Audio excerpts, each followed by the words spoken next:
Welcome back. In the last section, we talked about how we have google.com, and if we enter an IP address, we essentially get all these files from Google. So if we look back at the diagram that we had, we see here that the Google servers just send us a couple of files, which are HTML, CSS, and JavaScript. Again, something that we'll cover later on. But for now, based on that knowledge, we should be able to break Google. So let's play with something.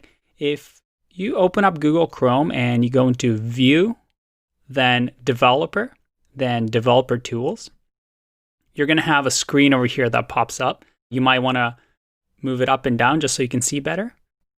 Let me just scroll this down a bit so you can see.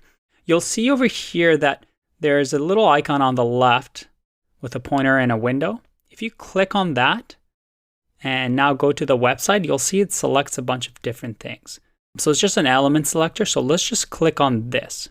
So when I click on this, it takes me to the part of the HTML file that essentially tells Google to put in Google search here.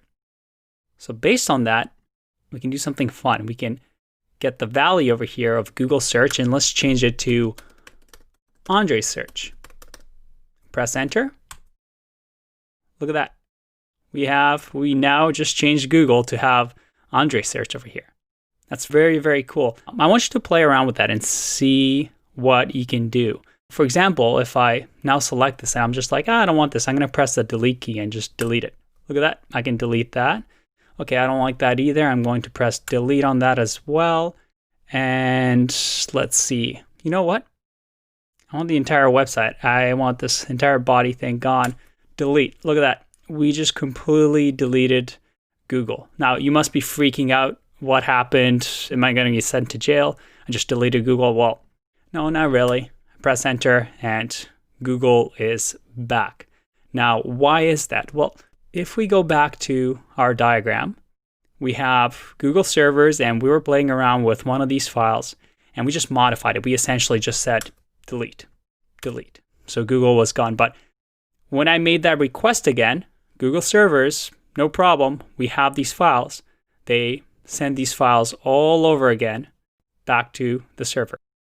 Hopefully that made sense to you. We see that the browser essentially is a tool, a piece of software that can receive files from servers, and it knows how to read them so that, look at that, we get pretty Google and we can type in all the searches that we want in the world. All right, let's get to the next section where we talk about the internet backbone. See you in the next one. Bye-bye.